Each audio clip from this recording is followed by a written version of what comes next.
السلام عليكم ورحمة الله وبركاته. الحمد لله رب العالمين، والصلاة والسلام على سيد الأنبياء والمرسلين نبينا وحبيبنا محمد خاتم النبيين وإمام المتقين، وعلى من تبعهم بإحسان إلى يوم الدين، وسلم تسليما كثيرا كثيرا. أما بعد، فأعوذ بالله من الشيطان الرجيم. بسم الله الرحمن الرحيم. يا أيها الذين آمنوا كتب عليكم الصيام كما كتب على الذين من قبلكم لعلكم تتقون. وقال تعالى: إن عدة الشهور عند الله 12 شهرا في كتاب الله يوم خلق السماوات والأرض منها 4 حرم. وقال النبي صلى الله عليه وسلم عن أنس بن مالك رضي الله عنه: كان رسول الله صلى الله عليه وسلم إذا دخل رجب قال: اللهم بارك لنا في رجب وشعبان وبلغنا رمضان. وقال النبي صلى الله عليه وسلم عن عبادة بن صامت رضي الله عنه أن رسول الله صلى الله عليه وسلم قال يوما وحضرنا رمضان: أتاكم رمضان شهر بركة يغشاكم الله فيه فينزل الرحمة ويحط الخطايا، أو كما قال النبي صلى الله عليه وسلم. اللهم صل وسلم وأنعم وأكرم على نبينا محمد وعلى آله وأصحابه أجمعين. تمام تعریفیں اس پروردگار کی ہیں جس نے ہم سب کو اشرف المخلوقات میں بنایا، اور اس نے ہم سب کو اشرف المخلوقات میں بنانے کے بعد امت محمدیہ صلی اللہ علیہ وسلم میں ہم سب کو شامل فرمایا، جس کی تمام انبیاء علیہم الصلاۃ والسلام دعا فرماتے تھے اور دعا کرتے تھے. اس کے بعد اللہ تعالیٰ نے ہم کو امت محمدیہ میں شامل فرمانے کے بعد اللہ تعالیٰ نے ایمان کی دولت ہمیں عطا فرمائی، اور ایمان کی دولت ہمیں عطا فرمانے کے بعد اللہ تعالیٰ وقتاً فوقتاً اور اسٹیپ بائی اسٹیپ اللہ تعالیٰ ہمیں چند ایسے مواسم عطا کرتا ہے جس میں ہم سب اللہ تعالیٰ کی عبادت کریں اور اللہ تعالیٰ کو راضی کرنے والے اعمال کریں. اللہ تعالیٰ نے دنیا کا نظام چلایا ہے، اور اس نظام میں اللہ تعالیٰ نے 2 چیزوں کو بڑی خاص اہمیت دی ہے، جس کو قرآن مجید میں اللہ تعالیٰ نے اس طرح فرمایا کہ هو الذی جعل الشمس ضیاء، کہ اللہ تعالیٰ نے سورج کو روشن بنایا ہے. اور اللہ تعالیٰ نے دوسری جگہ فرمایا والقمر نورا وقدره منازل لتعلموا عدد السنین والحساب، کہ اسی سورج اور چاند کی گردش اور اسی سورج اور چاند کی ادلا بدلی کی وجہ سے چند مواسم اللہ تعالی ہمیں عطا کرتے ہیں، جس سے ہم سال اور اسی طرح ہم نماز کے اوقات یا اسی طرح ہم مختلف چیزیں ہم اسی سے حاصل کرتے ہیں، اور اسی کو دیکھ کر ہم روزہ بھی رکھتے ہیں، یا اسی طرح مختلف عبادات میں یہ چیز بہت اہم کردار عطا کرتی ہے. تو بہرحال اللہ تعالیٰ نے ازل سے یہ دستور بنایا ہے، اور اللہ تعالیٰ نے ایک نظام چلایا ہے. اللہ تعالیٰ نے قرآن مجید میں ارشاد فرمایا کہ بے شک اللہ کے نزدیک جو گنے جا چکے ہیں مہینے وہ 12 ہیں. یہ تو اللہ تعالیٰ نے جس وقت زمین بنائی تھی اس وقت اللہ تعالیٰ نے یہ مہینے متعین کر دیے تھے. اس کے بعد تفسیر ابن کثیر کے حوالے سے یہ منقول ہے کہ اللہ تعالیٰ نے جس وقت زمین اور آسمان کو پیدا کیا اسی وقت یہ مہینوں کے نام بھی رکھ دیے تھے. اب یہ مہینے اللہ تعالیٰ نے ہمیں عطا کیے تو اس چند مہینوں میں اللہ تعالی ہم پر خاص رحمتیں نازل فرماتے ہیں، اور وہ چند مہینوں کا اثر تمام سال میں ہمیں نظر آتا ہے۔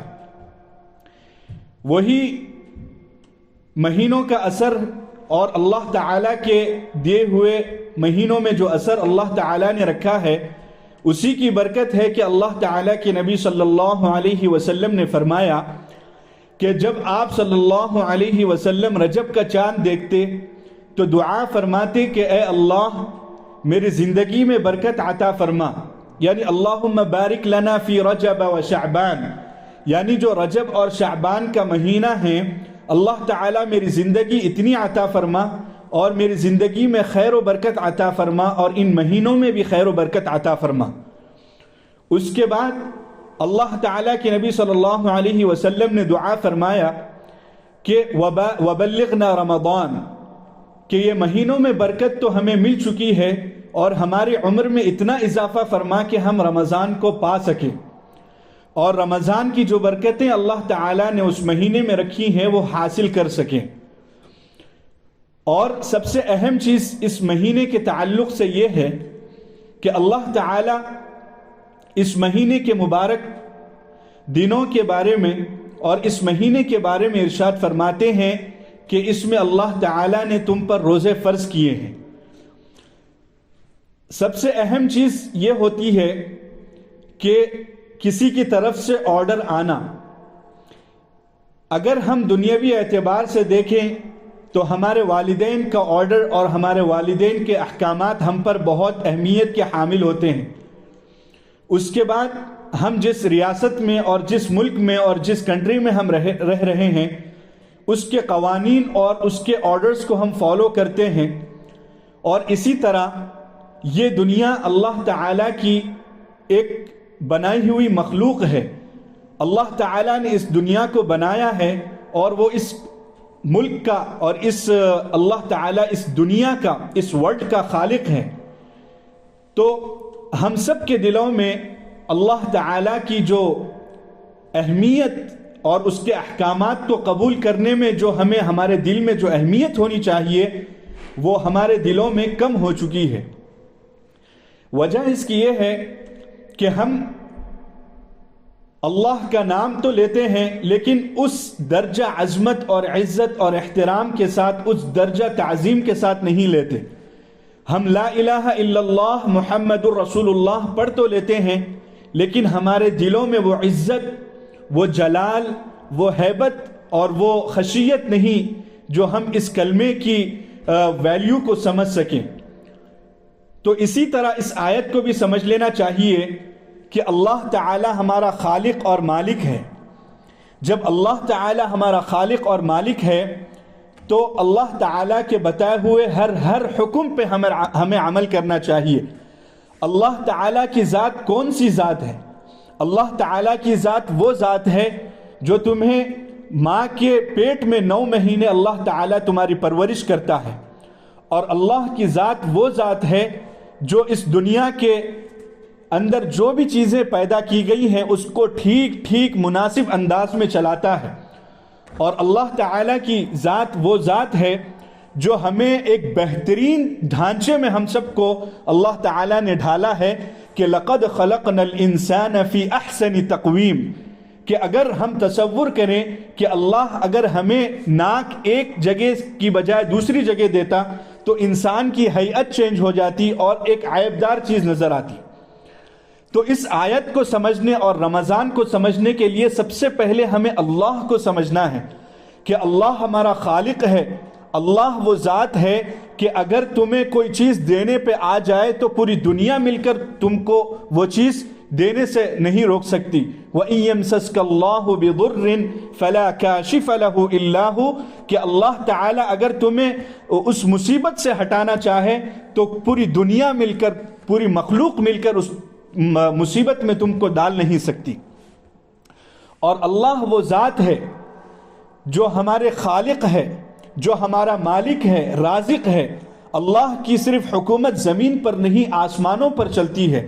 اللہ نے تمام فرشتوں کو پیدا کیا جو ہم سے زیادہ پاورفل ہیں، لیکن ان تمام کے باوجود اللہ تعالیٰ نے ہمارے اوپر احسانات فرمائے.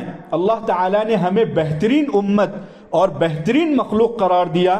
وَلَقَدْ كَرَّمْنَا بَنِي آدم, کہ ہم نے بنی آدم کو تکریم عطا فرمائی, انہیں عزت عطا فرمائی. وَفَضَّلْنَاهُمْ عَلَى كَثِيرٍ مِّمَّنْ خَلَقْنَا تَفْضِيلًا, اور ہم نے انہیں تمام مخلوقات پہ فضیلت عطا فرمائی. یہی اللہ تعالی ہمیں حکم دیتا ہے. ماہ رمضان کی آمد ہے تو تم اب وہ ماہ رمضان میں کچھ کرنے کے کام ہیں اور چند چیزوں سے رکنا ہے. تو یہ رہا, اللہ تعالی ہم سب کو آرڈر دیتا ہے. اللہ تعالی یہ ہمیں مہینے عطا فرماتا ہے تاکہ ہم اللہ تعالی کی عبادت اور اللہ تعالی کو راضی کرنے والے اعمال زیادہ سے زیادہ کر کے اس کے مقرب بن جائیں.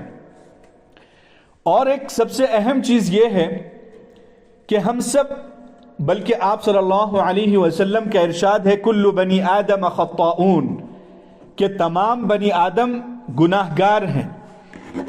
ان گناہگار امتیوں پر اللہ تعالیٰ کے بے احسانات, بے انتہا فضل و کرم ہیں اور احسانات ہیں کہ اللہ تعالیٰ ہمیں ہر قدم پر اللہ تعالیٰ ہمیں اپنی طرف رجوع کرنے کی توفیق عطا فرماتا ہے. اگر ہم اس کو ایک غور سے دیکھیں اور ایک اپنی نگاہ کو ذرا اور غور و فکر اور تدبر کی نگاہ سے دیکھیں تو ہر پل ہمیں محسوس ہوتا ہے کہ اللہ تعالیٰ ہمیں اپنی طرف بلاتا ہے. اور اللہ تعالیٰ باوجود ہم گنہگار ہیں, باوجود ہم خطاکار ہیں, اس کے بعد بھی اللہ تعالیٰ ایسے موسم عطا فرماتا ہے کہ اللہ تعالیٰ ہی کا فضل ہے. مثال کے طور پہ ہم ظہر کی نماز پڑھ لیے ہیں, اس کے بعد اللہ تعالیٰ نے کچھ موقع ہمیں عصر کے درمیان کچھ وقت ہمیں عطا کیا. بے شک انسان ہیں, انسان کے باوجود ہم نے اس میں کچھ غلطیاں کر لی, کچھ گناہ کر لیے. اس کے بعد اللہ تعالیٰ دوسری نماز کا ہمیں موقع دیتا ہے.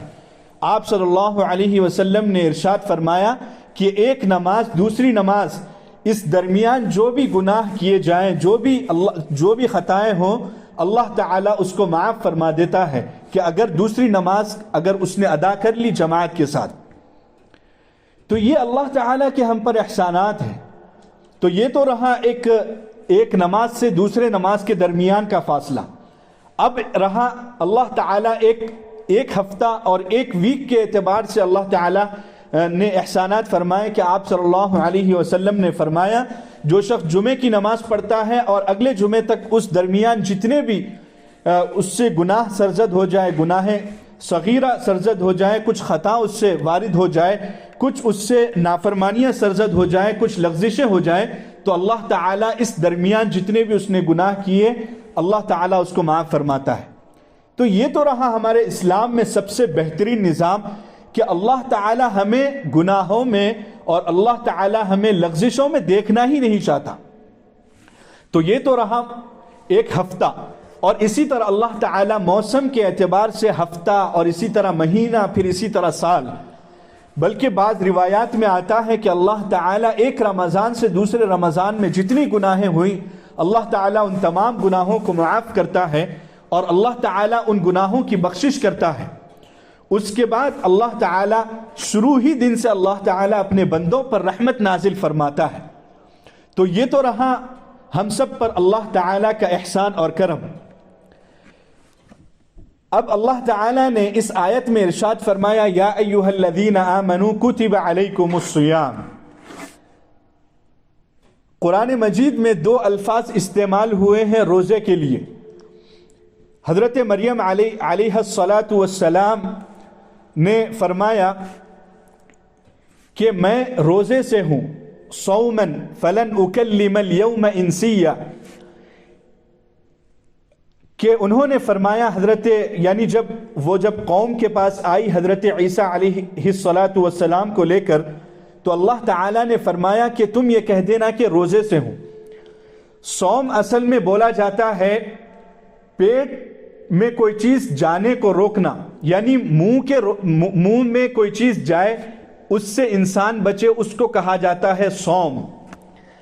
لیکن اللہ تعالیٰ نے اس آیت میں اور امت محمدیہ صلی اللہ علیہ وسلم میں اللہ تعالیٰ نے فرمایا کہ یا ایھا الذین آمنوا کتب علیکم الصیام.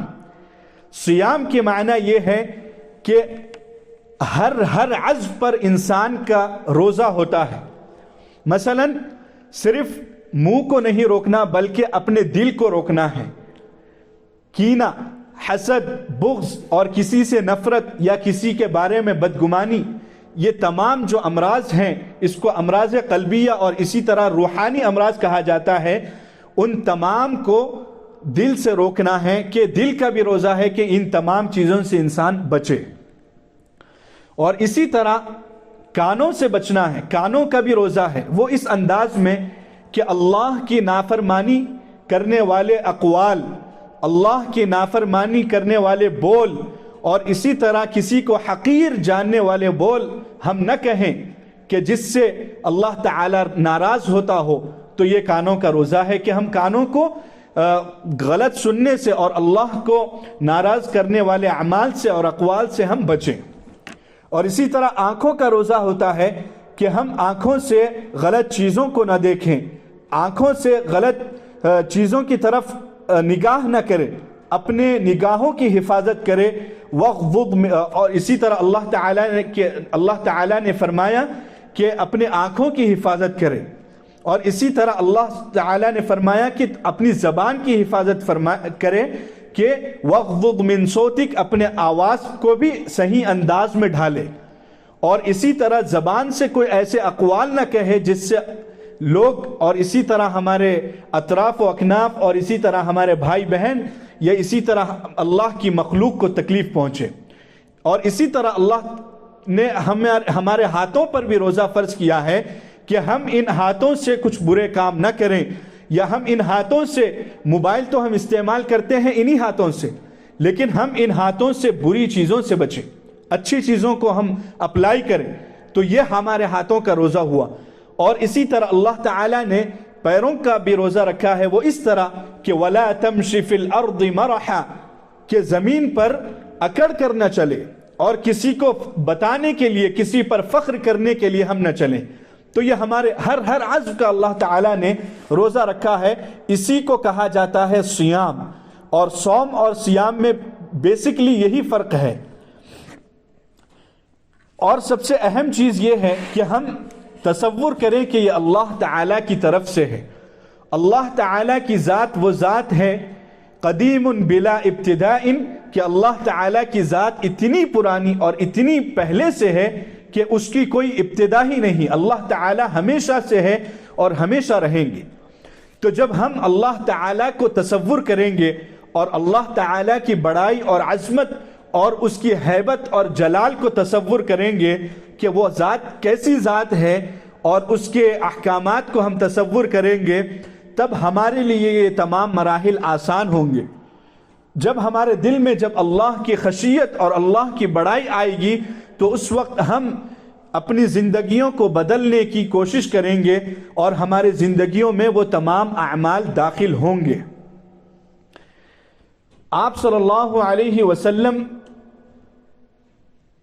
اس طرح رمضان کی اہمیت کو اجاگر کرتے ہیں اور اس طرح رمضان کی فضائل کو بیان کرتے ہیں کہ رمضان سے پہلے اللہ کے نبی صلی اللہ علیہ وسلم، بلکہ 2 مہینے پہلے اللہ تعالیٰ کے نبی صلی اللہ علیہ وسلم دعا کیا کرتے تھے. یہ دعا طبرانی میں اور اسی طرح جامع الصغیر سیوطی، علامہ سیوطی رحمۃ اللہ علیہ نے نقل کی ہے. اور اس دعا کی اہمیت یہ ہے کہ رمضان کی فضیلت کو بیان کرنا ہے کہ آپ صلی اللہ علیہ وسلم رمضان سے پہلے ہی رمضان سے 2 مہینے پہلے ہی تیار ہو چکے ہوتے اور آپ صلی اللہ علیہ وسلم رمضان کا انتظار کرتے. جس طرح بلکہ بعض احادیث میں آتا ہے کہ رمضان ایک مہمان ہے، ایک گیسٹ ہے. تو جس طرح ہم اپنے مہمانوں کا انتظار کرتے ہیں اسی طرح اللہ کے نبی صلی اللہ علیہ وسلم رمضان کا انتظار کرتے. بلکہ بعض احادیث میں آتا ہے کہ آپ صلی اللہ علیہ وسلم شعبان میں بکثرت روزے رکھا کرتے اور رجب کے مہینے میں بھی بعض اوقات آپ صلی اللہ علیہ وسلم روزے رکھا کرتے. تو یہ اصل اہمیت ہے رمضان سے پہلے کی، یہ اصل اہمیت ہے مہمان کے اکرام کی، کہ مہمان کو اس انداز میں آپ ویلکم کریں کہ اس سے پہلے آپ اپنے گھر میں اور اسی طرح اپنے اطراف میں ہر چیز اس کے لیے ریڈی رکھیں. ہمارا یہ معمول ہوتا ہے، ہمارا یہ عمل ہوتا ہے، اور ہمارا طرز عمل یہ ہے کہ ہم رمضان آنے کے بعد پھر روزے رکھتے ہیں، پھر ہمارے لیے مشقت ہوتی ہے اور ہمارے لیے تکلیف کا ذریعہ ہوتا ہے. اگر ہم اس حدیث پر اور اس دعا پر عمل کریں اور اس کی اہمیت کو سمجھیں تو ہمیں یہ بات معلوم ہو سکتی ہے اور ہمارے لیے آسان ہو سکتا ہے کہ اللہ کے نبی سب سے پہلے دعاؤں کا اہتمام کرتے، اس کے بعد آپ صلی اللہ علیہ وسلم اللہ کے قریب ہوتے نوافل کے ذریعے. روزانہ چند نوافل آپ اضافہ فرمائیے. اس کے بعد اللہ کے نبی صلی اللہ علیہ وسلم روزے کا عمل کرتے، اس کے بعد اللہ کے نبی صلی اللہ علیہ وسلم روزہ رکھتے. تو یہ تمام چیزیں اس بات کی دلیل ہے کہ اللہ کے نبی صلی اللہ علیہ وسلم ہمیں یہ بتلانا چاہتے ہیں کہ رمضان سے پہلے ہم رمضان کی تیاری اس انداز میں کریں کہ اگر رمضان ہمارے پاس آ جائے تو ہم اس کے لیے ہمارے لیے مشقت نہ ہو. اگر ہمارے گھر میں کوئی گیسٹ آتا ہے یا کوئی بڑا مہمان آتا ہے تو ہم یہ تصور کرتے ہیں کہ ہمارے گھر میں کوئی چیز کمی نہ ہو، تو اس کے اکرام میں ہم ہر چیز گھر میں لا کے رکھ دیتے ہیں. ہم ہر چیز کا پہلے خیال کرتے ہیں اور ہر چیز کا جس سے اس کو تکلیف نہ ہو، جس سے بستر ہو، آرام کی ہر چیز ہو، کھانے کی ہر چیز ہو، اور اسی طرح رہنے کی جگہ ہو، ہر انتظام کرتے ہیں. تو پھر یہ تو اللہ تعالیٰ کا مہینہ ہے، یہ تو اللہ تعالیٰ کا مہینہ ہے. اللہ تعالیٰ نے ہمیں انعام کے طور پہ یہ مہینہ عطا فرمایا، تو کیا ہم اس کا اکرام اور اس کا انتظام نہیں کر سکتے کہ ہم 2 مہینے پہلے ہم اس کا انتظام کرنا شروع کریں، ہم اس کے بارے میں جد و جہد کریں، ہم اس کے بارے میں ریڈی ہوں اور ہم اس کے بارے میں تیار ہوں. تو یہ چیز سب سے اہم ہوتی ہے. اسی وجہ سے بعض علماء اور اسی طرح بعض مفسرین نے فرمایا ہے کہ رجب کا مہینہ وہ مہینہ ہے جس میں بندہ زمین میں بیج ڈالتا ہے.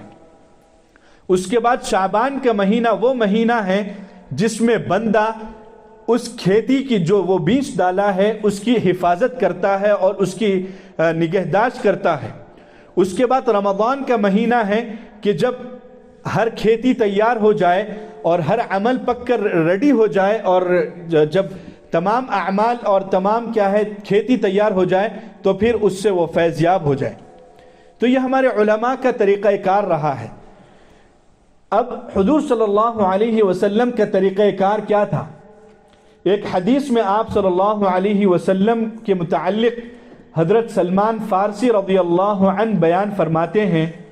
بہت طویل حدیث ہے اور آپ صلی اللہ علیہ وسلم کا خطبہ اس میں نقل کرتے ہیں. چند چیزیں ہم اس میں سے سمجھنے کے لیے اخذ کرتے ہیں اور چند چیزیں میں بیان کروں گا انشاءاللہ.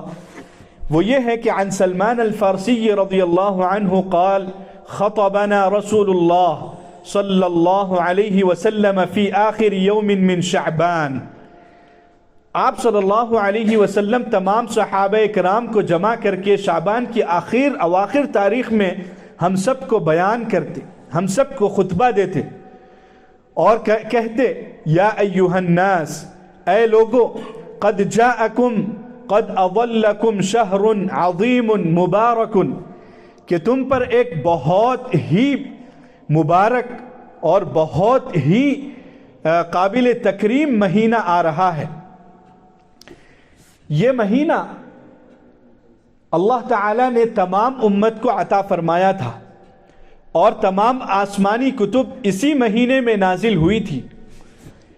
امام ابن کثیر رحمہ اللہ اپنی تفسیر میں یا ایہا الذین آمنوا کتب علیکم الصیام کے تحت لکھتے ہیں، اور مسند احمد کے حوالے سے حضرت واصلہ بن اسقع رضی اللہ عنہ کا قول نقل کرتے ہیں کہ آپ صلی اللہ علیہ وسلم نے ارشاد فرمایا کہ تمام آسمانی کتب اسی مہینے میں نازل ہوئے ہیں. حضرت ابراہیم علیہ الصلاۃ والسلام کو جو صحیفہ عطا کیا گیا وہ اسی مہینے میں عطا کیا گیا، اسی مہینے کی پہلی تاریخ میں عطا کیا گیا۔ حضرت داؤد علیہ السلام کو جو زبور عطا کی گئی وہ بھی اسی مہینے میں عطا کی گئی، اور اسی طرح حضرت موسیٰ علیہ السلام کو جو تورات عطا کی گئی وہ اسی مہینے میں عطا کی گئی، اور اسی طرح حضرت عیسیٰ علیہ السلام کو جو انجیل عطا کی گئی وہ بھی اسی مہینے میں عطا کی گئی۔ تو اس مہینے کی فضیلت واضح ہے کہ اللہ تعالیٰ نے اپنے کلام کو، اپنے احکامات کو اور اپنے تمام کے تمام کلام کو اللہ تعالیٰ نے اسی مہینے میں نازل کیا اور اسی مہینے کو منتخب کیا۔ اس کی فضیلت کے لیے یہ ایک ہی چیز کافی تھی، لیکن اللہ تعالیٰ نے اس مہینے میں قرآن کو نازل کیا۔ شہر رمضان الذي انزل فيه القرآن هدى للناس وبينات من الهدى والفرقان، کہ اللہ تعالیٰ نے ایک ایسا مہینہ عطا کیا ہے کہ جس میں اللہ تعالیٰ نے اس مہینے کا انتخاب کیا، اس مہینے کے انتخاب کے بعد اللہ تعالیٰ نے اس میں قرآن کو نازل فرمایا۔ تو سوچیں کہ جب یہ اللہ کا کلام کسی مہینے میں نازل ہو رہا ہے تو ہم تصور کریں کہ اس مہینے کی اہمیت، افادیت اور اس مہینے کی عظمت کیا ہو سکتی ہے۔ اس مہینے کی عظمت کو سمجھنے کے لیے ہمیں بس اتنا ہی سمجھ لینا کافی ہے، اور اللہ تعالی ہمیں اتنا ہی بیان کر دیتے کہ ہم نے اس مہینے میں قرآن نازل کیا تو یہی ہمارے لیے کافی تھا۔ لیکن اللہ تعالی نے تمام کتب کو نازل کیا، پھر آپ صلی اللہ علیہ وسلم کے ذریعے بہت سے ارشادات اس کی تائید کرتے ہیں کہ یہ مہینہ بہت عظیم اور بہت بابرکت والا مہینہ ہے، اور یہی مہینہ ہے، اسی کو شہر القرآن کہا جاتا ہے۔ اسی مہینے میں حضرت جبرائیل علیہ السلام نازل ہو کر آپ صلی اللہ علیہ وسلم کے ساتھ قرآن کو ریویژن کرتے، اور آپ صلی اللہ علیہ وسلم اور حضرت جبرائیل علیہ السلام ایک دوسرے کو قرآن سناتے اور سنتے۔ اور اسی طرح اس مہینے کی فضیلت یہ ہے کہ اللہ تعالیٰ نے صرف اس مہینے میں قرآن کو نازل نہیں کیا، بلکہ اس مہینے کے فرائض جو ہم نمازیں ادا کرتے ہیں، فرض نمازیں، ان فرض نمازوں کا ثواب اللہ تعالیٰ نے 70 گنا کر دیا۔ یہ آپ صلی اللہ علیہ وسلم کی حدیث ہے کہ اللہ تعالیٰ نے اس مہینے میں تم پر جو تم فرض نمازیں ادا کرو گے تو اللہ تعالیٰ اس کا ثواب 70 گنا تمہیں عطا فرمائیں گے، اور جو تم نفل کام کرو گے اور اسی طرح نفل تم ادا کرو گے تو وہ فرض کے ثواب کے برابر ہے۔ تو یہ تو اللہ تعالیٰ کے نبی صلی اللہ علیہ وسلم نے ارشاد فرمایا۔ اب ہمارا اپنا جائزہ ہم لیں کہ ہم فرائض کو بڑی کوتاہی سے ادا کرتے ہیں۔ بعض اللہ کے بندے اور بندیاں ہیں جو فرائض کو اپنے اوقات پہ اور بڑے اطمینان کے ساتھ، بڑے طمانینیت کے ساتھ، اور اسی طرح بڑے خشوع اور خضوع کے ساتھ ادا کرتے ہیں۔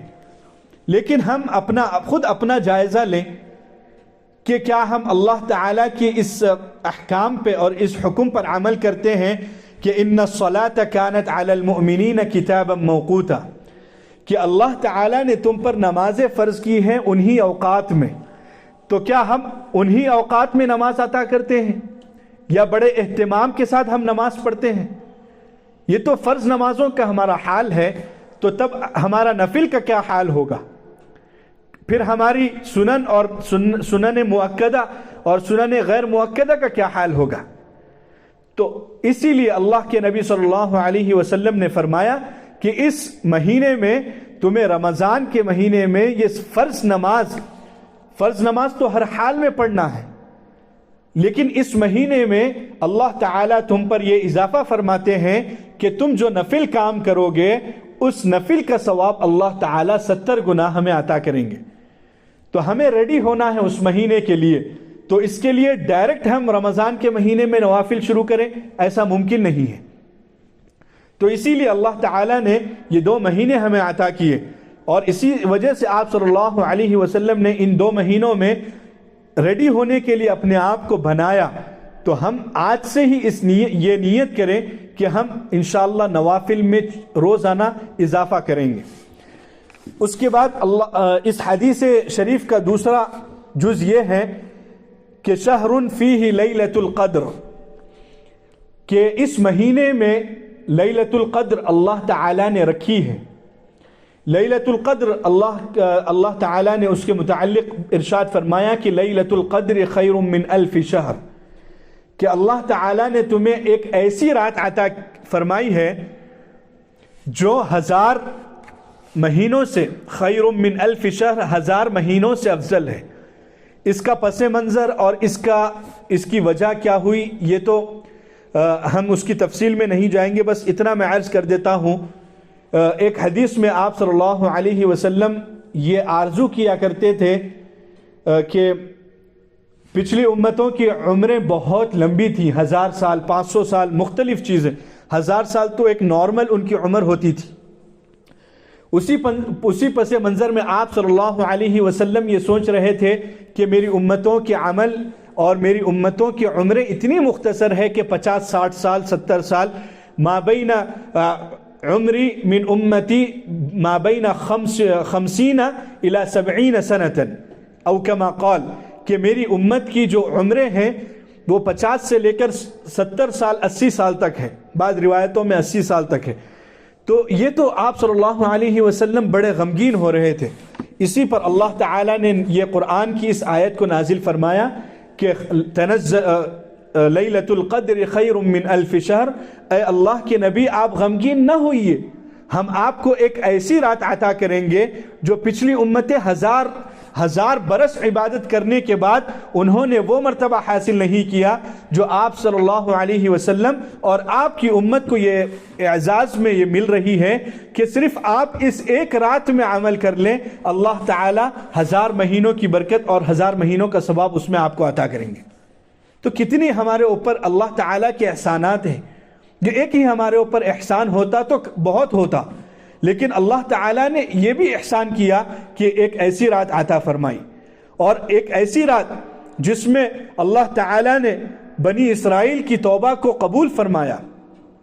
اور اسی طرح اللہ تعالیٰ اس رات میں ایک ایسے فرشتے کو نازل کرتے ہیں، بعض احادیث میں بیہقی اور اسی طرح خزیمہ کی روایات میں آتا ہے کہ اللہ تعالیٰ اس رات میں ایک ایسی مخلوق کو اور ایسی فرشتوں کو اتارتے ہیں کہ اس میں ایک فرشتہ ایسا اترتا ہے جس کے لیے زمین اور آسمان ایک لقمے کے برابر ہے، اور اس کے ساتھ اللہ تعالیٰ جبرائیل علیہ السلام کو اتارتے ہیں اس اہمیت کو بتانے کے لیے۔ اور اس رات میں وہ اتر کر کیا کرتے ہیں؟ اس رات میں وہ ملائکہ کی جماعت اتر کے کبکبۃ من الملائکہ، کہ آپ صلی اللہ علیہ وسلم نے فرمایا کہ ایک جماعت ہے کہ وہ آتی ہے، مطلب صرف ایسے سیر و تفریح کے لیے نہیں، بلکہ ینزل الملائکہ فی کبکبۃ من الملائکہ، کہ اللہ تعالیٰ اس مہینے میں فرشتوں کی جماعت کو بھیجتے ہیں۔ وہ کیا کرتے ہیں جا کے کہ جو شخص طاق راتوں میں عبادات میں مصروف ہوتا ہے، نوافل میں مصروف ہوتا ہے، عبادات میں مصروف ہوتا ہے، قرآن کریم کی تلاوت میں مصروف ہوتا ہے، وہ آ کے اس سے مصافحہ کرتے ہیں، وہ آ کے اپنے قول کا اعتراف کرتے ہیں کہ ہم نے غلط کہا ہے تم کو، ہم نے تم کو شروع میں غلط کہا ہے، اور اس کا اعتراف کرتے ہوئے وہ تسلیم کرتے ہیں کہ واقعی اللہ تعالیٰ ہی بہتر جانتا ہے جو ہم نہیں جانتے۔ تصور کریں اس بات کو، اس آیت کو ہم اپنی ذہنوں میں دوڑائیں کہ جب اللہ تعالیٰ نے آدم علیہ السلام کا جو جسد بنایا تھا، جو پتلا بنایا تھا، تو فرشتوں نے کیا کہا؟ اتجعل فیہا من یفسد فیہا ویسفک الدماء، کیا تم ایسے اللہ تعالیٰ آپ ایسی مخلوق کو پیدا کریں گے جو زمین میں فساد مچائیں گے، جو زمین میں ایک دوسرے کا ناحق قتل کریں گے، ایک دوسرے کو تکلیف پہنچانے میں کمر بستہ ہوں گے، اور مطلب ایک دوسرے کو تکلیف پہنچانے کے پے در پہ ہوں گے؟ تو کیا آپ ایسی مخلوق کو پیدا کر رہے ہیں؟ اس پر اللہ تعالیٰ نے فرمایا انی اعلم ما لا تعلمون، کہ میں جانتا ہوں جو تم نہیں جانتے۔ اسی آیت کے تحت اللہ کے نبی اس آیت میں یعنی ابن خزیمہ کی روایت میں ارشاد فرمایا کہ وہ لوگ آتے ہیں اور اعتراف کرتے ہیں کہ واقعی ہمارا یہ قول بالکل غلط تھا، اور وہ لوگ مصافحہ کرتے ہیں۔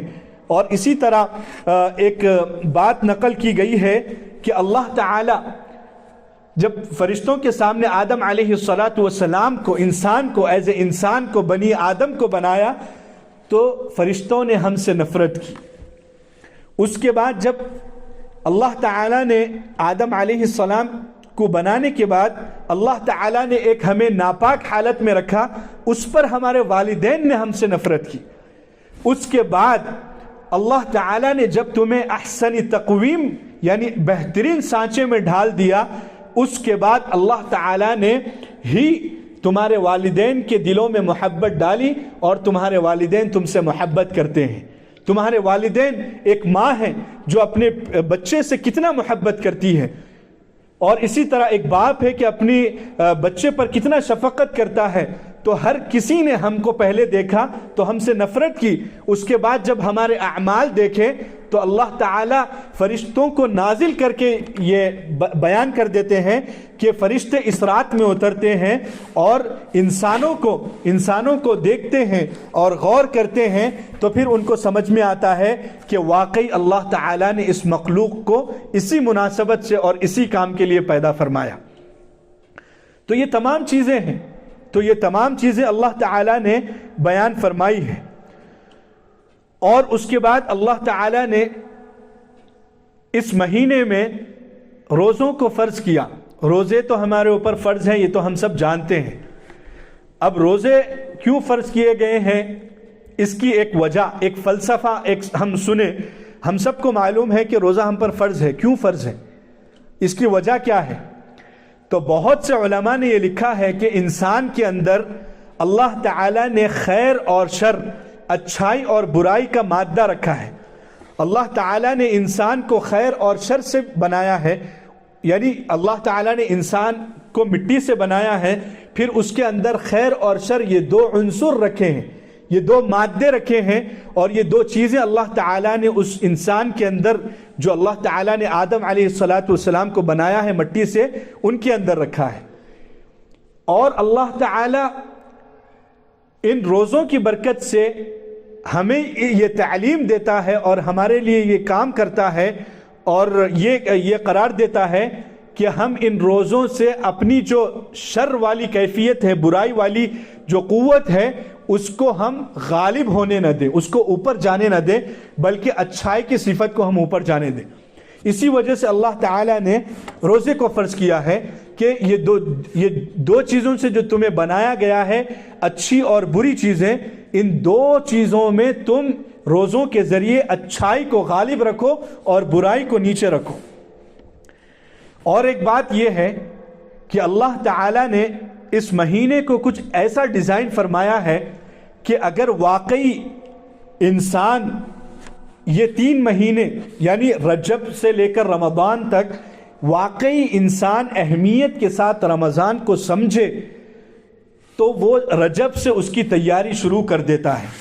بلکہ بعض احادیث میں آتا ہے کہ آپ صلی اللہ علیہ وسلم شعبان کے داخل ہونے پر شد میزرہ، یعنی آپ صلی اللہ علیہ وسلم اپنی کمر کس لیتے۔ کمر کسنے کا مطلب یہ ہے کہ آپ صلی اللہ علیہ وسلم ریڈی ہو جاتے، پورے طور پر ریڈی ہو جاتے کہ رمضان آ رہا ہے، اس کا استقبال کریں۔ تو اگر ہم یہ 3 مہینوں میں واقعی اگر ہم اپنی زندگی کو صحیح معنوں میں اور صحیح نہج پہ قائم رکھیں کہ فجر کے وقت میں فجر ہم ادا کریں اور تہجد کا اہتمام کریں، نوافل ادا کریں، فجر کے بعد ہم معمول بنائیں کہ اشراق تک بیٹھیں، اور اسی طرح قرآن کی تلاوت کریں۔ جب ہم یہ 3 مہینوں کو، یہ 2 مہینوں میں ہم اپنا معمول اور اپنا ڈیزائن اور اپنا نظام الاوقات اور اسی طرح ہم اپنا اسکیجول بنائیں گے تو یقیناً یہ 3 مہینے اس لائق ہیں کہ انسان کی تمام زندگی اور اسی طرح سال کے تمام مہینے وہ اسی طرح اس پر عمل کرے گا۔ یہ ایک بہت اہم کردار ہے رمضان کا، کہ رمضان میں ہم جو چیزیں بھی کرتے ہیں سال بھر وہی چیزیں ہماری زندگی میں چلتے رہتی ہیں۔ رمضان میں ہم نوافل کا اہتمام کرتے ہیں یا نوافل کو زیادہ پڑھتے ہیں تو سال کے مہینوں میں اللہ تعالی ہمیں توفیق عطا فرماتے ہیں رمضان کی برکت سے کہ ہم سال بھر نوافل کا اہتمام کرتے ہیں. بعض اللہ کی نیک بندیاں ایسی ہوتی ہیں کہ ماشاءاللہ مغرب کے بعد اوابین کا اہتمام کرتی ہیں. ماشاءاللہ قریب زمانے میں ہمارے علماء و مشائخین کے گھرانے کے حالات بیان کیے جاتے ہیں. یہ تو میں صحابیات کے واقعات نہیں بیان کر رہا ہوں. صحابیات تو دور، وہ تو آپ صلی اللہ علیہ وسلم کے زمانے دور میں تھی. میں تو قریب زمانے کی 50 سال 60 سال پہلے ہم چلے جائیں تو عورتوں کا حال یہ ہوتا تھا کہ پکاتے ہوئے وہ لوگ کم از کم 5 سے 10 پارے پڑھ لیا کرتی تھی، اور ان کا یہ معمول تھا. بعض حفاظ ہوتی تو وہ لوگ تو ان کے زبان پر 20 پارے جاری ہوتے تھے، یعنی وہ لوگ پکاتے 20 پارے پڑھتی تھی. اور جو یعنی حافظ نہیں ہوتی تھی وہ لوگ کم از کم دن میں ایک قرآن یا کم از کم 20 پارے یا 15 پارے پڑھتی تھی. یہ ہمارے قریب زمانے کی بات ہے، بالکل 50-60 سال پہلے کی بات کر رہا ہوں. اور آج بھی اللہ کے بندے اور بندیاں موجود ہیں جو واقعی رمضان کو اہتمام کے ساتھ ادا کرتی ہیں. لیکن اس میں سب سے اہم کردار بڑوں کا ہوتا ہے، پیرنٹس کا ہوتا ہے.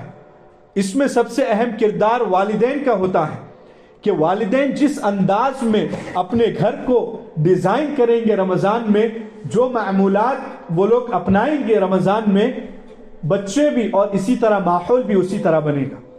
تو ہمارے بڑوں نے اور اسی طرح ہمارے علماء کرام نے یہ معمول بنایا تھا، گھر کا ماحول بنایا تھا، جب جا کے یہ چیز ان کے ماحول میں آئی. اگر وہ لوگ ماحول نہ بناتے تو یہ ان کے لیے بھی مشکل ہوتا جس طرح ہمارے لیے مشکل ہے. وہ لوگ بھی ہماری طرح زندگی گزارتی تھی، وہ لوگ بھی ہماری طرح رہتے تھے، ہماری طرح ان کے بھی حالات تھے، وہ لوگ بھی کام کاج کرتے، ان کو بھی پکانا ہوتا.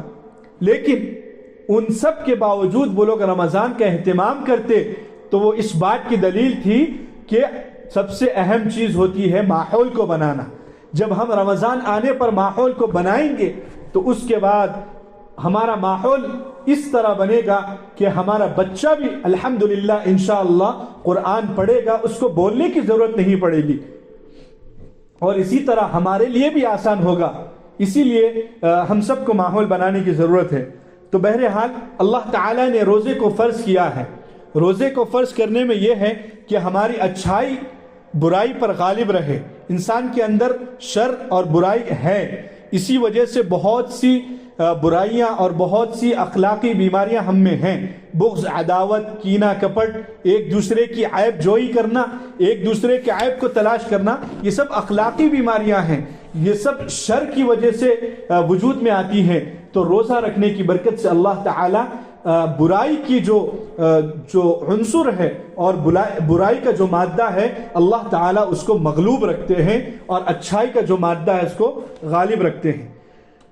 اسی حدیث میں آپ صلی اللہ علیہ وسلم نے فرمایا وَقِيَامُ لَيْلَةٍ تَطَوُّعًا، کہ آپ اللہ تعالیٰ نے تم پر اس رات یعنی رمضان کی راتوں میں نفل ادا کرنے کو نفل بنایا. نفل جو ہم ادا کرتے ہیں، تراویح جس کو ہم کہا جاتا ہے، اس کو ایک فرائض سے ہٹ کر ایک زائد عبادت قرار دیا، جس کو تطوع کہا جاتا ہے احادیث کی اور فقہا کی اصطلاح میں، اور ہم اپنی اصطلاح میں اور اپنی زبان میں کہیں تو نوافل کہا جاتا ہے.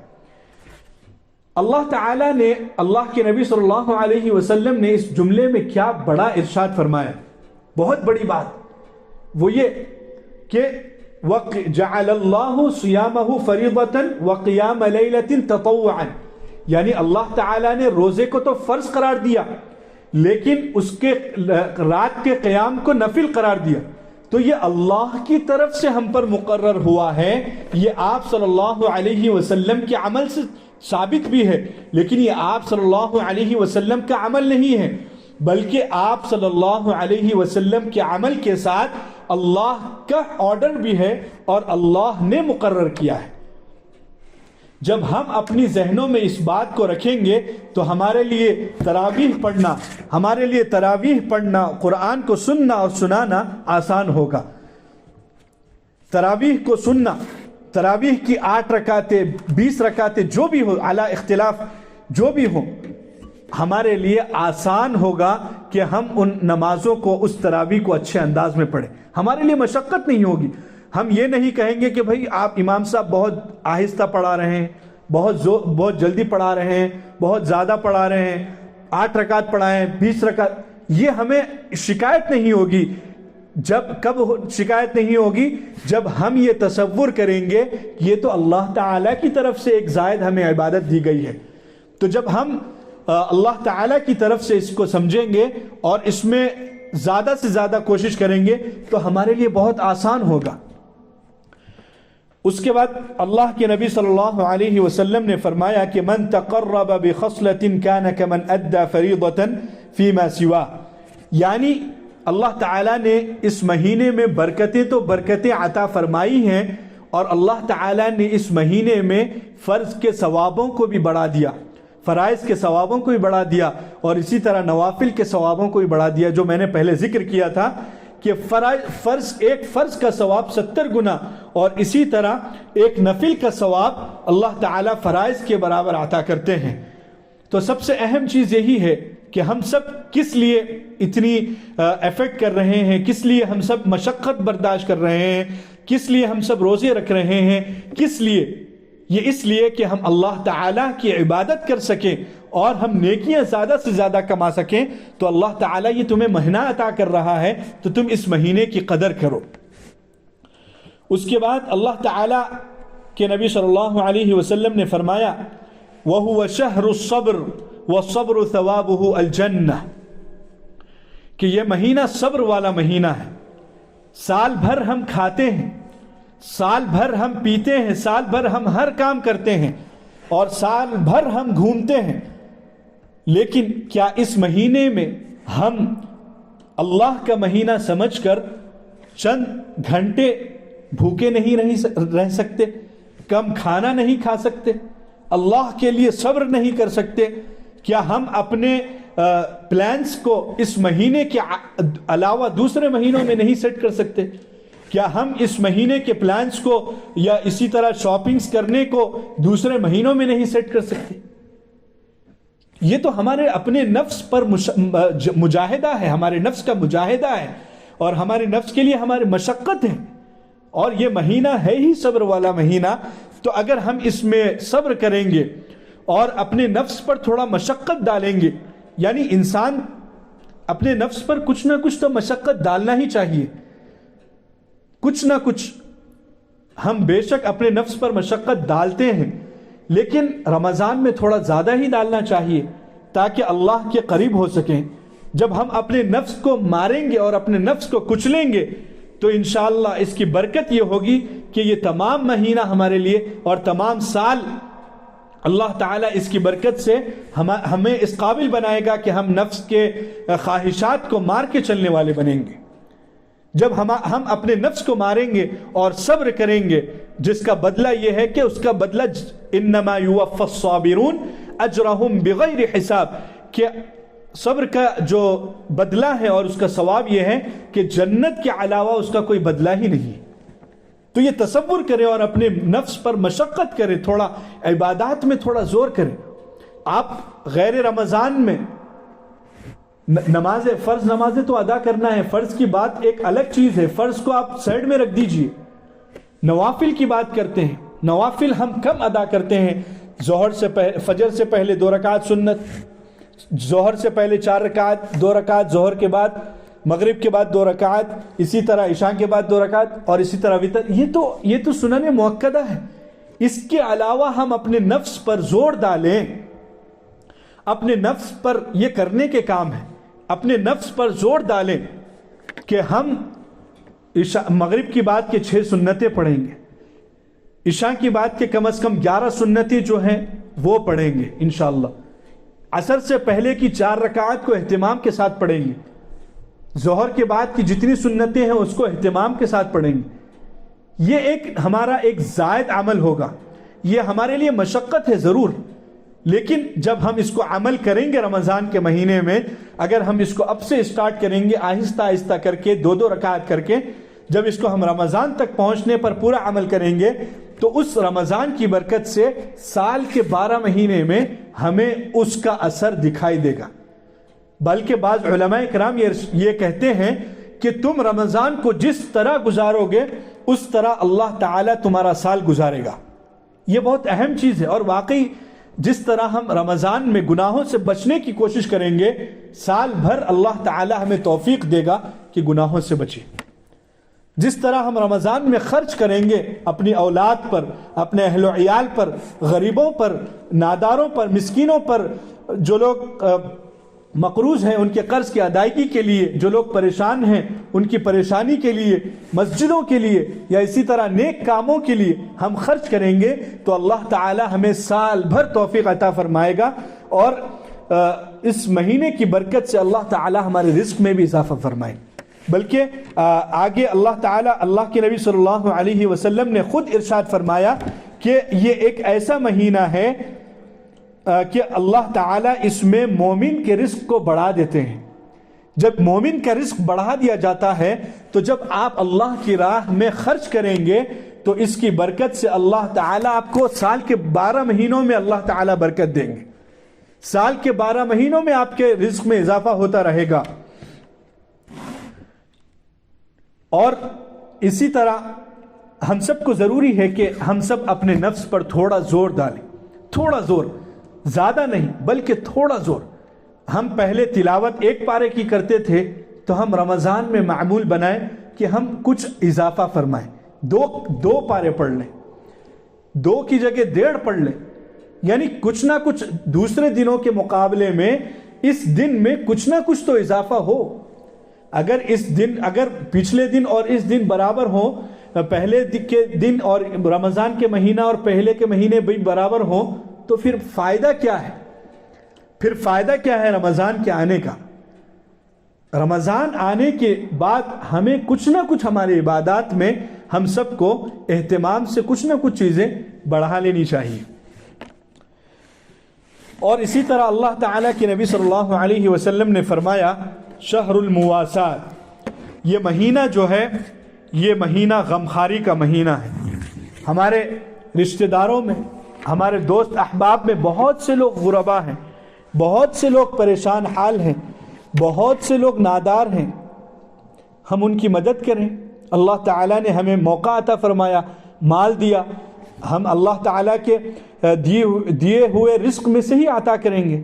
اور اللہ تعالیٰ نے اس کنٹری میں کچھ زیادہ ہمیں عطا کر دیا دوسرے کنٹریز کے مقابلے میں۔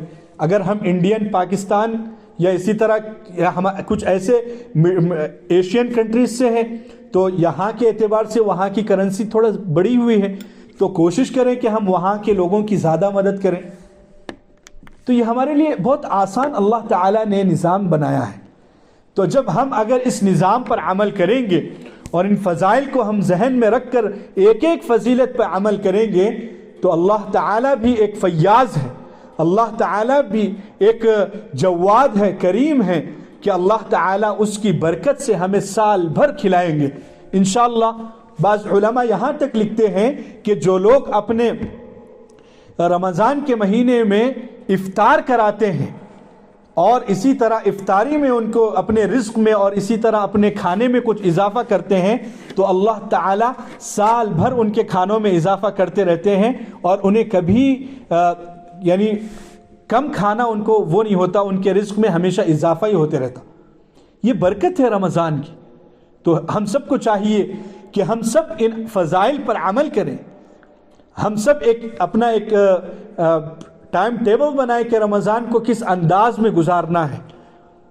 یہاں کے ٹائمنگ کے حساب سے اللہ تعالیٰ نے ہم رمضان میں کام کریں، نہیں کریں نہیں، بالکل کرنا چاہیے، لیکن سال کے 12 مہینے بھی کام کرتے ہی رہتے ہیں، کیا ہم اس مہینے میں کچھ کام کو کم نہیں کر سکتے؟ دوسرے مہینوں میں ثواب تو ملنا ہی ہے، قرآن پڑھنے کا ثواب تو ملے گا، نوافل کا ثواب ملے گا، لیکن اگر ہم ان کام کے اور ورک کے جو ٹائمنگز ہیں ان ٹائمنگز کو تھوڑا کم کر کے ہم ان ٹائمنگز کو، ان فارغ اوقات کو عبادات میں گزاریں تو ہمارے لیے کتنا ثواب ہے، کتنا ہمارے لیے ذخیرہ آخرت ہے کہ ایک ایک نیکی کا قیامت کے دن بہت معنی رکھے گی۔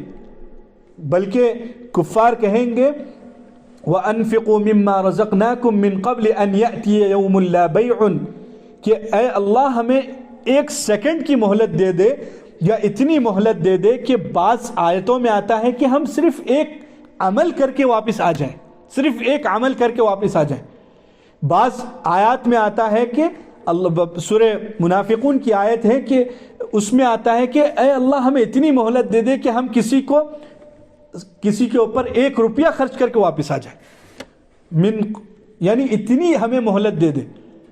تو جب اتنی ہمیں قیامت کے دن ہمیں دیکھنا ہے قیامت والے معاملے کو، تو کیا ہم اپنے ورک ٹائم کو کیا ہم تھوڑا کم نہیں کر سکتے؟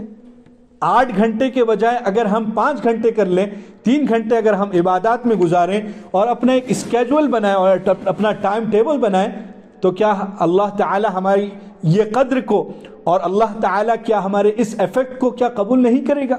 اور کیا اس کی برکت تمام مہینے اور تمام سال میں نہیں رہے گی؟ ضرور رہے گی۔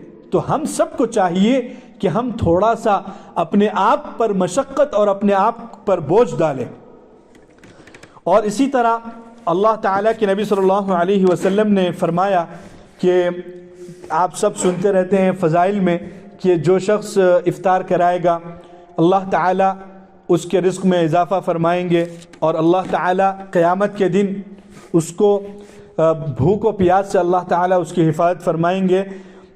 اور ضروری نہیں ہے کہ کسی کو پیٹ بھر کے کھانا کھلانا، بلکہ آپ صلی اللہ علیہ وسلم کے صحابہ کرام نے ہمارے لیے کتنی آسانی فرمائی کہ کل کے دن ہو سکتا ہے کہ بہت سے لوگ غربا ہیں، بہت سے لوگ مفلس ہیں، ہو سکتا ہے کسی کے پاس یہ نوبت آئے کل کے دن، تو صحابہ نے فوراً پوچھا کہ اے اللہ کے نبی کیا سب کو پیٹ بھر کے کھانا کھلانا ضروری ہے؟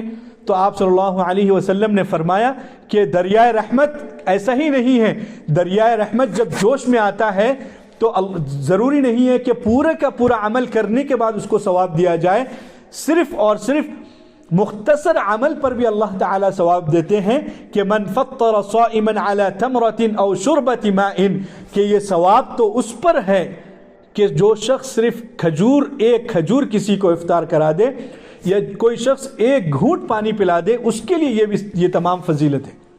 تو جب دریائے رحمت جوش میں آتا ہے اور اللہ کی رحمت جب برستی ہے بندوں پر، تو یہ نہیں دیکھتی کہ یہ پورا عمل کیا ہے یا تھوڑا عمل، بلکہ کچھ بھی کیا ہے، اگرچہ کہ صرف نیت کی ہے تو اس نیت پر بھی اللہ تعالیٰ اس کو ثواب عطا کرتے ہیں۔ اب آخر میں 2 کام جو رمضان میں بہت اہتمام سے کرنے کے ہیں وہ یہ ہیں کہ لا الہ الا اللہ کا ورد کرنا۔ حضرت موسیٰ علیہ السلام نے اللہ سے پوچھا کہ اے اللہ مجھے کوئی ایسی دعا دیجئے کہ میں جس دعا کی برکت سے میں آپ کے قریب ہو سکوں۔ تو اللہ تعالیٰ نے فرمایا کہ موسیٰ لا الہ الا اللہ کہہ کر دعا کرو، یعنی مجھ سے مانگو۔ تو موسیٰ علیہ السلام نے فرمایا کہ اے اللہ یہ تو تمام بندے کرتے ہیں، میرے لیے کچھ خاص؟ تو اللہ تعالیٰ نے فرمایا کہ موسیٰ یہ تو عام ہے، یہ تو سب کے لیے ہے۔ تو اس کی مثال ایسے ہی ہے کہ اللہ تعالیٰ جب کسی کو بہت زیادہ ضرورت ہوتی ہے مخلوق میں تو اللہ تعالیٰ اس کو عام ہی رکھتے ہیں، کوئی خاص نہیں کرتے۔ جیسے کہ پانی کی انسان کو ضرورت ہے تو اللہ تعالیٰ اس کو عام رکھیں، جہاں کہیں آپ اپنی زمین میں کنواں کھودیں اور پانی لے لیں۔ تو اسی طرح لا الہ الا اللہ کا ورد ہے کہ یہ لا الہ الا اللہ کا ورد ہم کرتے رہیں۔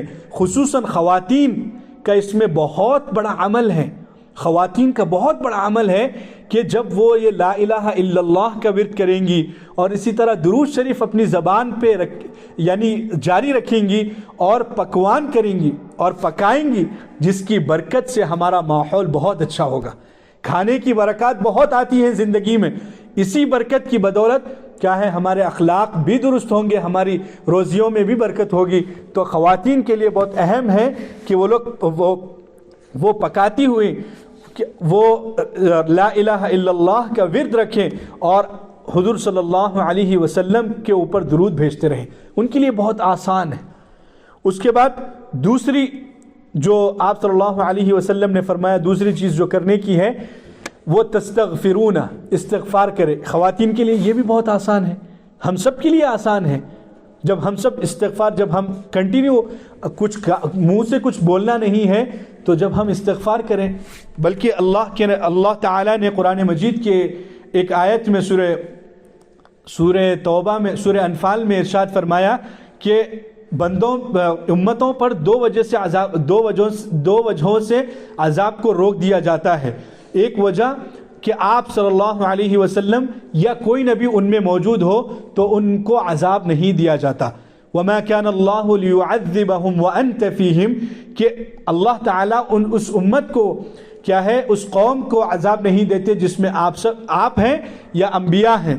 وَمَا كَانَ اللَّهُ مُعَذِّبَهُمْ وَهُمْ يَسْتَغْفِرُونَ، کہ اللہ تعالیٰ اس قوم کو بھی عذاب نہیں دیتے اور اس قوم میں بھی بلائیں وبائیں نہیں بھیجتے جس میں استغفار کثرت سے ہوتا ہو۔ تو ہم سب کو یہ تو آسان عمل ہے ہمارے لیے کہ ہم چلتے پھرتے اٹھتے بیٹھتے، خواتین پکاتے ہوئے، بچوں کی تربیت کرتے ہوئے، بچوں کو دودھ پلاتے ہوئے اس ورد کو جاری رکھیں، پھر اس کی برکت دیکھیں کہ ہماری اولاد ہمارے لیے آنکھوں کا ٹھنڈک بنے گی۔ اس کے بعد آخری جو خصلتیں ہیں جو آپ صلی اللہ علیہ وسلم نے فرمایا کہ اللہ تعالیٰ سے جنت کو طلب کرو۔ پہلا عشرہ رحمت کا، دوسرا عشرہ مغفرت کا، تیسرا عشرہ آزادی نار کا، کہ اللہ کی رحمت تو جوش میں ہے، بس ہمارے ہی عمل کا اور ہمارے ہی ایفیکٹ کا وہ ہے کہ ہمارے ہی اللہ تعالیٰ منتظر ہے کہ تم آؤ بندو میرے دربار پہ، میرے چوکٹ پہ آؤ اور لیتے چلے جاؤ۔ اللہ تعالیٰ کا دریا اور اللہ تعالیٰ کا دربار تو کھلا ہوا ہے ہمارے لیے، بس ہمارے لیے یہ ہے کہ ہم آئیں اور لے کر چلے جائیں۔ تو یہ ہے کہ تم اللہ تعالیٰ سے جنت کو طلب کرو اور اللہ تعالیٰ سے آگ سے، اللہ تعالیٰ سے حفاظت کی دعا کرو۔ یہ تو رہا رمضان میں کرنے کے کام، اور بھی فضائل ہیں اور بھی برکات ہیں جو ہم وقتاً فوقتاً سنتے رہتے ہیں۔ اس کے بعد رمضان کا ایک خاص عمل یہ ہے کہ اس میں بندہ زیادہ سے زیادہ خرچ کرے، زیادہ سے زیادہ کھانا کھلائے لوگوں کو اور اپنے دسترخوان میں اضافہ کرے۔ اور ایک یہ ہے کہ اور ایک عمل جو خاص ہے رمضان کے ساتھ وہ ہے تلاوت قرآن، کہ رمضان میں کثرت سے تلاوت کریں۔ دوسرے مہینوں میں ایک پارہ پڑھا کرتے تھے تو اس مہینے میں، کیونکہ یہ مہینہ تو قرآن کا مہینہ ہے، تو ہم اس میں قرآن کو زیادہ سے زیادہ پڑھیں۔ اور تیسرا عمل اس مہینے میں وہ ہے اعتکاف۔ حضرت ابن عباس رضی اللہ عنہ سے روایت ہے کہ فرماتے ہیں کہ اللہ تعالیٰ جو شخص اللہ کے لیے اعتکاف کرے گا ایک دن کے لیے، صرف ایک دن کے لیے، اللہ تعالیٰ اس کے اور جہنم کے درمیان جعل اللہ بینہ وبین النار 3 خنادق، یعنی 3 خندقیں، بعض روایات میں 7 خندقیں اللہ تعالیٰ اس کے درمیان حائل کر دیں گے اور اس کے درمیان بنا دیں گے، اور ایک خندق دنیا اور آسمان سے زیادہ اس کی وہ ہے، اس کی اسپیس ہے کہ دنیا اور آسمان تو ایک اس خندق میں ایک کونے میں آ جائیں گے۔ تو اللہ تعالیٰ اعتکاف کی صرف ایک دن کی برکت ہے، تو جو شخص 10 دن کا اعتکاف کرے تو اس کے لیے کیا فضائل ہوں گے۔ تو یہ 3-4 کام ہیں جو ہم سب کو کرنا چاہیے اور ہمارے لیے کوئی مشکل نہیں ہے، ہمارے لیے بہت آسان ہے۔ سب سے پہلے کہ لا الہ الا اللہ محمد الرسول اللہ کا ورد چلتے پھرتے، دوسرا یہ کہ استغفار کی کثرت، تیسرا یہ کہ قرآن کریم کی تلاوت، اور اسی طرح دعاؤں کا اہتمام۔ سب سے اہم چیز دعاؤں کا اہتمام، کہ ہم اپنا وقت کھانے پکانے میں اور کھانے میں نہ گزاریں بلکہ دعاؤں کا اہتمام کریں، دعاؤں کا اہتمام کریں۔ امت پر حالات ہیں، امت پریشان ہے، امت مایوسی کی طرف ہے، بہت سارے واقعات ہم سن رہے ہیں کہ امت مرتد ہو رہی ہے، امت اسلام کو چھوڑ کر دوسری طرف جا رہی ہے۔ کیا ہم امت کے حق میں دعا نہیں کر سکتے؟ کیا نبی صلی اللہ علیہ وسلم کے واسطے سے ہمیں یہ حق ملا ہے کہ ہم ہر امتی کی فکر کریں، لیکن کیا ہم ہر امتی کی فکر نہیں کر رہے ہیں، بلکہ صرف دعا تو کر ہی سکتے ہیں ان کے حق میں۔ صرف دعا کرنا ہمارے لیے کل کے دن نجات کا ذریعہ ہو جائے۔ کنتم خیر امت اخرجت للناس تأمرون بالمعروف وتنہون عن المنکر، کہ نیکی اور برائی سے روکیں، ہمارا یہ فرض منصبی ہے۔ اگر ہم یہ کام نہیں کر رہے ہیں کسی درجے میں، تو کم از کم دعاؤں کا تو اہتمام کر لیں کہ اے اللہ امت کی حفاظت فرما، مسلمانوں کی حفاظت فرما، ہمارے نوجوان بچیوں کی اور بچوں کی حفاظت فرما۔ یہ تو ہمارا مستقبل ہے۔ کل کے دن اگر یہ مرتد ہو جائے، کل کے دن ہمارے خاندان میں سے کوئی ہمارے اولاد میں سے مرتد ہو جائے، تو قیامت کے دن اللہ پوچھ لے تو کیا جواب دیں گے؟ تو دعاؤں سے بلائیں ٹلتی ہیں، دعاؤں کا اہتمام کریں۔ کم از کم یہ درجہ تو یہ ہے کہ ہم دعاؤں کا اہتمام ضرور کرنا چاہیے۔ تو یہ چند چیزیں ہیں جس کا ہم سب اہتمام کریں، اور رمضان کو ایک اہمیت کے ساتھ ہم اس کا ویلکم کریں، اور ایک اہمیت کے ساتھ ہمارے ذہنوں میں، ہم نے بچپن سے لے کے اب تک بہت سارے فضائل سنے ہیں رمضان کے، ان فضائل کو ذہن میں گھمائیں، اس کی اہمیت کو سمجھیں، ایک ایک چیز کی اہمیت کو، سحری کی، افطاری کی، روزے کی، اعتکاف کی، قرآن کی برکت کی، اور اسی طرح ایک ایک عمل کو ہم سوچیں سمجھیں، اس کے فضائل کو سنیں، اس کے اہمیت کو سمجھیں۔ اس کے بعد تب جب ہم عمل کریں گے تو اللہ تعالیٰ اس عمل میں کیا خوبی، کیا برکت عطا کریں گے کہ ہم سب محسوس کریں گے۔ تو اللہ تعالیٰ سے دعا ہے کہ اللہ تعالیٰ ہم سب کو کہنے سے زیادہ عمل کرنے کی توفیق عطا فرمائے، اور جو کچھ کہا گیا ہے اس پر عمل کرنے کی توفیق عطا فرمائے، اور اپنے بچوں کی حفاظت کرنے کی توفیق عطا فرمائے، اور ہم سب کو رمضان کی صحیح اعتبار سے اور صحیح معنی میں قدر کی توفیق عطا فرمائے۔ وصلی اللہ علی النبی الکریم وعلی آلہ واصحابہ اجمعین برحمتک یا ارحم الراحمین، والحمد للہ رب العالمین۔